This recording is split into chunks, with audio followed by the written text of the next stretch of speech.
This is a campaign of lies designed to reshape schools to uphold conservative Christian and white values. I didn't mention what Matt Walsh actually said when he spoke at that school board meeting in Virginia.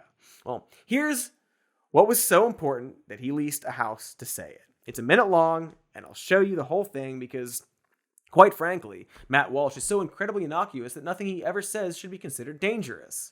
I would thank you all for allowing me to speak to you tonight, but you tried not to allow it, yet here I am. Now, you only give us 60 seconds, so let me get to the point. You are all child abusers. You prey upon impressionable children and indoctrinate them into your insane ideological cult, a cult which holds many fanatical views, but none so deranged as the idea that boys are girls and girls are boys. By imposing this vile nonsense on students to the point even of forcing young girls to share locker rooms with boys, you deprive these kids of safety and privacy and something more fundamental too, which is truth. If education is not grounded in truth, then it is worthless. Worse, it is poison. You are poison. You are predators. I can see why you try to stop us from speaking. You know that your ideas are indefensible. You silence the opposing side because you have no argument. You can only hide under your beds like pathetic little gutless cowards hoping we shut up and go away. But we won't. I promise you that. Thank you for your time, and I'll talk to you again very, very soon. He just fucking called them groomers. Same old shit. Matt was specifically there concerning a story out of Loudoun County, and a parent named Scott Smith. Smith is a Virginia parent whose 9th grade daughter was sexually assaulted in the girls' bathroom at school by what the Daily Wire is trying to strongly suggest was a trans girl. Smith was arrested at a school board meeting for nearly getting into a fight with other parents over the board's decision to allow trans students to use the facilities corresponding to their gender identity. Ben Shapiro was all over this story to rail against the dangers of wokeism and how the deranged liberal agenda had created an environment in which boys can dress up like girls and walk into any school bathroom and rape their fellow students. Smith's tragic story was fully embraced by the right, and it likely contributed to Glenn Youngkin winning his bid to become Virginia's new governor. A governor who ran on a platform of parents' rights and of doing away with dangerous liberal policies in schools that were causing irreparable harm to both children and this great nation. The problem is, Smith left out several important details. For starters, that his daughter was the victim of relationship violence rather than a random attack. But also, the student who assaulted her wasn't a trans girl. He's a cis boy with whom she'd had an ongoing sexual relationship. And that's like a pretty important detail, right? Don't get me wrong, it's awful. A horrible crime that never should have happened.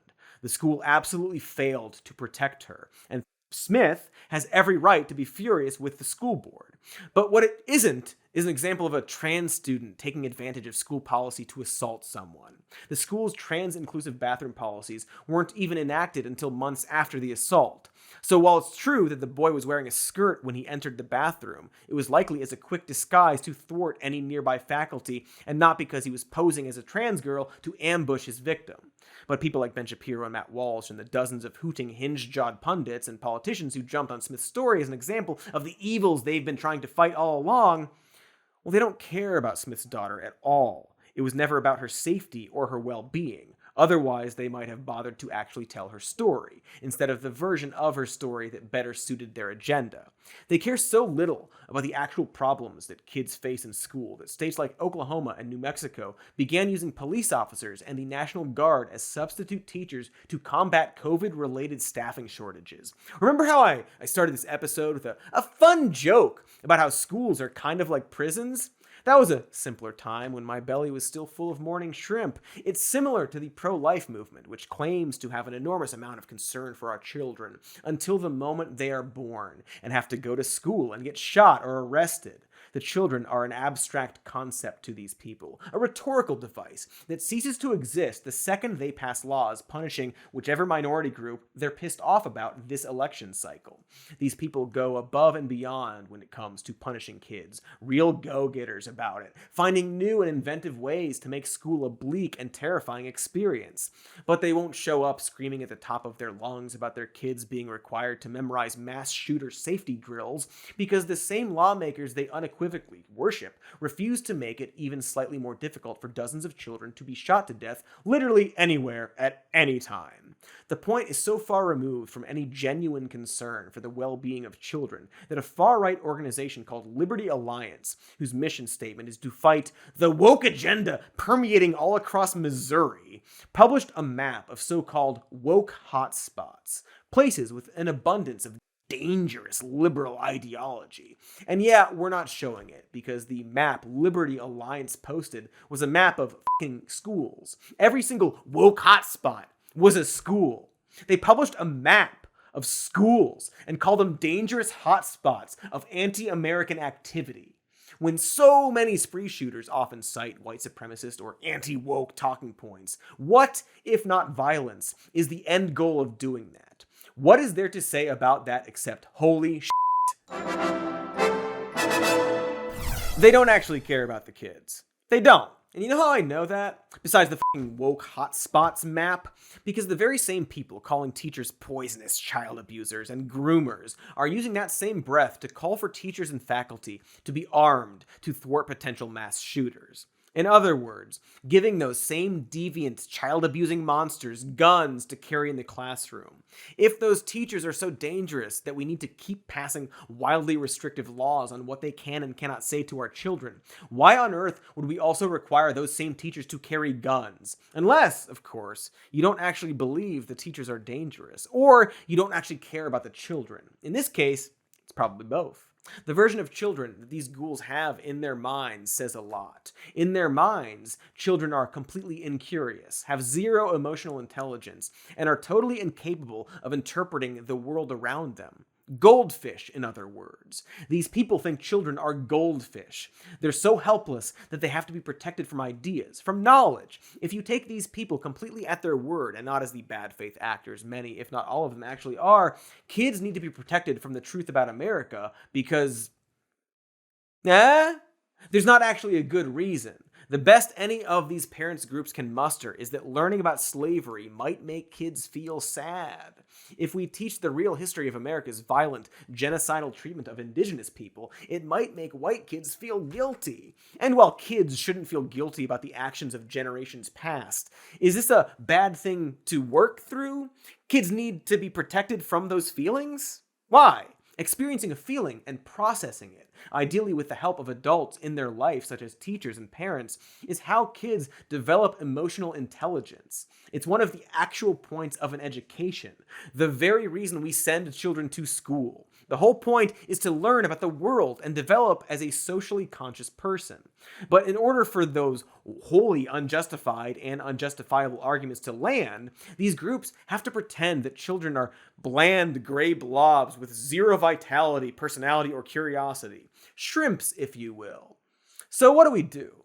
It's all pretty exhausting, especially when you are getting by on the promise of a bucket of delicious shrimps that never arrived.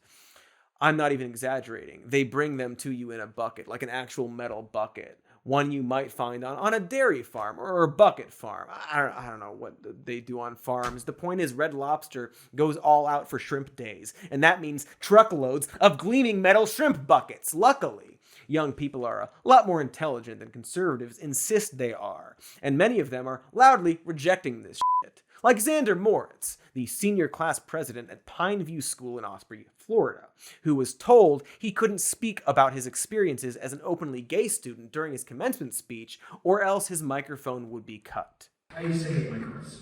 I spent mornings and nights embarrassed at them, trying desperately to straighten this part of who I am. But the daily damage of trying to fix myself became too much to endure. So, while having curly hair in Florida is difficult, due to the humidity, I decided to be proud of who I was and started coming to school as my authentic self. And while it undeniably sucks that Moritz has to use his curly hair as a metaphor for his experience going through high school as an openly gay teenager in 2022, it's at least proof that the kids are, for the most part, alright.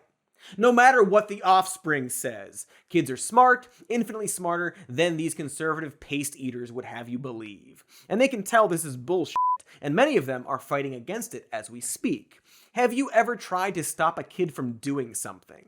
The more dangerous you make these books or woke ideas seem, the bigger the backlash. Not to mention that the internet exists. The idea that you can just ban stuff has been antiquated ever since Al Gore whipped up this whole tapestry of interwebs so many years ago. And the internet is everywhere. It's not like you can cut kids off by never buying them a Mint Mobile plan. They're going to find their way to it eventually. And they read all the same bullshit and watch all the same bullshit that the rest of us do, and they'll make up their own minds about it whether you want them to or not.